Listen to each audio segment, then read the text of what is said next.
and welcome back to the most amazing channel on the internet. I'm your host Rebecca Felgate, and today we're talking about the top 10 scary Beauty and the Beast theories. Ooh. Let me know who your favourite Beauty and the Beast character is in the comments section down below. Mine's the wardrobe, she's my spirit animal. While you're down there, why don't you hit that thumbs up button because you know it makes sense. Also do stick around to the end of the video where I will be answering some of your comments. Alright, let's get stuck into this. Coming in at number 10, Belle and the Prince would have been murdered a few years later. Beauty and the Beast ends with what Disney wants the audience to think is a happily ever after ending, but actually, if history has any bearing, it would have ended in tears and the guillotine. You see, Beauty and the Beast is set in around the mid-1700s. Indeed, the original story was published in 1757. The French Revolution, often called the Reign of Terror, began in 1789. While Belle and her prince would have a few decades of happiness in their castle, they eventually would have met revolts. Peasants, led by the likes of Gaston, or likely his son, would have broken down the doors to the no longer enchanted castle. They would have dragged the royalty from their beds and to the guillotine, as was the trend at the time. Belle and the Beast's children would have got the chop too, unless they escaped, which brings me to my next point. Coming in at number 9, Jane and Tarzan could be Belle and the Beast's daughter. So Belle and the Prince, née Beast, sense the growing discontent in France and send their daughter away. Could it be Jane? So for a second, let's have a little look at Belle and the Prince side by side. Wouldn't they make beautiful babies? But isn't this exactly the child that they would produce? Cue Jane. She also kinda loves a savage man. Maybe this is something her mother and her share. We do actually meet Jane's dad in Tarzan, but he looks a little bit old. Could he actually be Maurice, or a similarly eccentric relative sent to look after her? Also, I just want to point something out here. What is this tea set she's carrying? Are these the leftover former bodies of the Beast's servants? Is that not a chip in that teacup?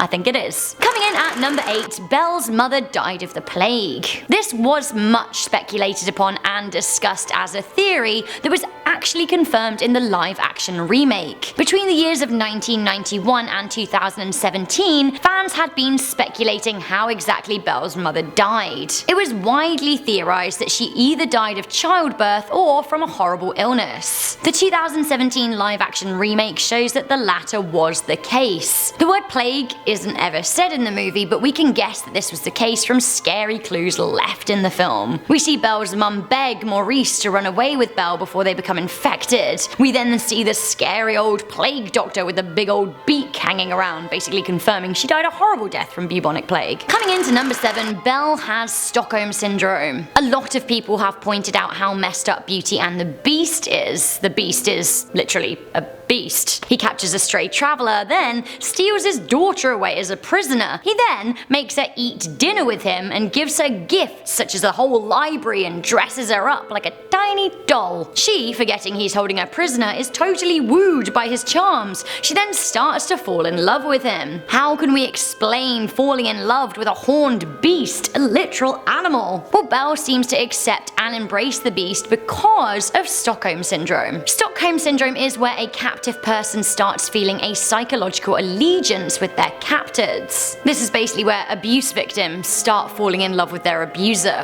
What kind of message is this sending? Coming in at number 6, Gaston is the good guy. Wait, what? Surely not. He is absolutely the biggest douche. If Gaston is the good guy, then A, sucks to be dead, and B, everything I know about good guys is a lie. Thanks to the power of the internet, there are a few people speaking up in his defense. They excuse his abrasive attitude towards women as being of the times. Also, they point out that actually the Beast's attitude wasn't much better. Gaston is well liked in the town. He can have his pick of the ladies, but he stays true to Belle. He then later goes to her rescue when she is trapped. He tries to avenge her and kill the big monster who imprisoned her. Basically, told with a different spin, Gaston could easily be painted as a good guy and a hero. That being said, he did try and send her and her dad to an insane asylum, and I'm not sure how we can rose tint that one. Coming in at number 5, Gaston knew he was going to die. If you look closely at the signs, it seems as if Gaston was well aware that he was about to die. Disney even coloured little skulls into his blue eyes to show that there was no mistake to be made here. Those skulls also look kind of a little bit evil too, right? Maybe this is the real face of the beast he's looking into, reflected in his eyes, and is a symbol of evil winning. Maybe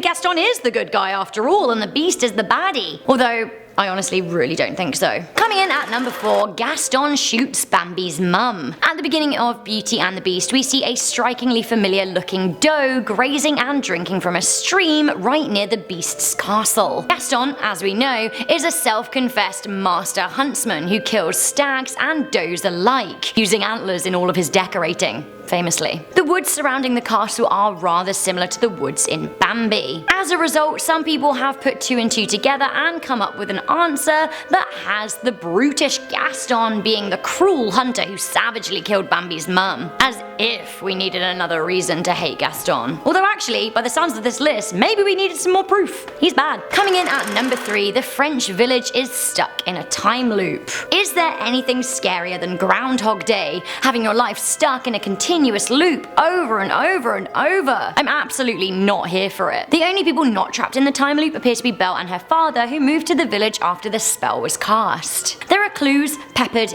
everywhere. Firstly, when the curse is cast to the moment it is broken, it doesn't seem like the characters in the castle have aged, nor, if we talk about the live action remake, have the townsfolk. Remember Belle's opening song? Little town, it's a quiet village, every day like the one before. Right, okay, every day like the one before, like Groundhog Day. And then she's like, there goes the baker with his tray like always, same old bread and rolls to sell. Yes, I am giving it all in for a career in musical theatre. Anyway, basically, same old bread, same old rolls, Groundhog Day. Others say the reason townsfolk find Belle and her dad so strange is because they know somehow they aren't supposed to be there, but they can't quite put their finger on why. Some people out there think that the time loop is a month-long loop to allow them to play out little narratives. I guess it's a bit like Westworld, but with a longer loop. Coming into number 2, Chip is the Beast's illegitimate son. Wait, what? So forget the time loop stuff for this theory, as this one suggests that Chip, who's a young boy when we meet him in the movie, was born in captivity. We know that the curse has been going strong for 10 years at the point that Belle meets the Beast,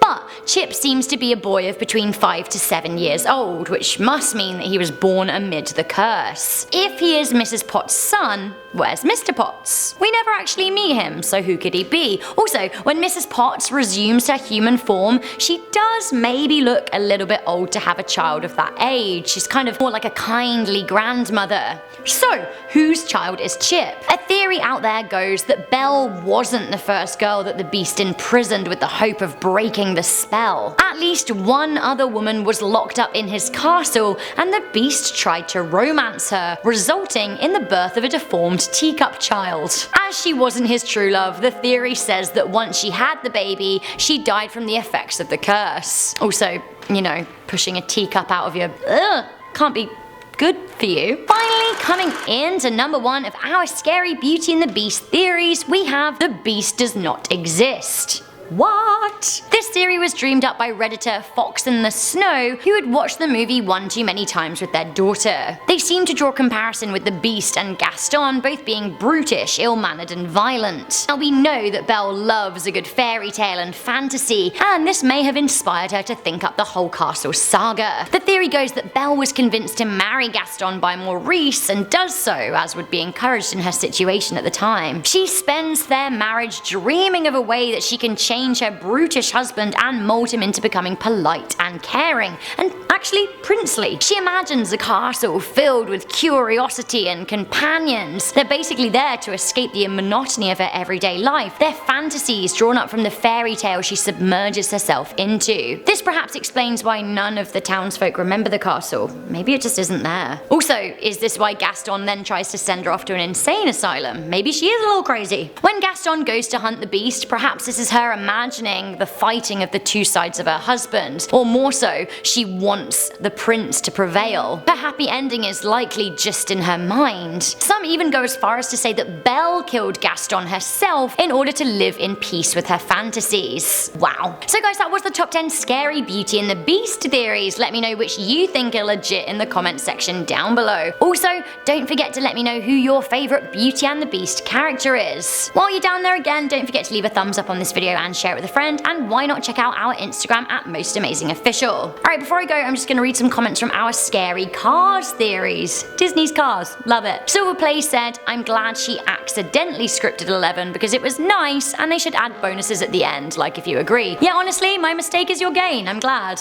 Imogen Bateman said, how do the cars get it on? Am I the only one who wonders how they reproduce? Would there be car porn or lady cars of the night? Honestly, this sounds like something I never wanted to consider and never ever should Google. Crash Og Harold said, it's my birthday today. Happy birthday to you. Colin Glanville wrote, yes, now you guys are doing Cars theories, this is gonna be good. Car Wars, it sounds like a Star Wars parody. To me, it sounds like Robot Wars, which is one of the best TV shows of all time. Yay! Anyway guys, that's the end of this video. Once again, please do leave a thumbs up, share it with a friend, let me know if you want more theory videos. I would love to make them. I'm your host Rebecca Felgate, and I'll see you in the next video. Bye!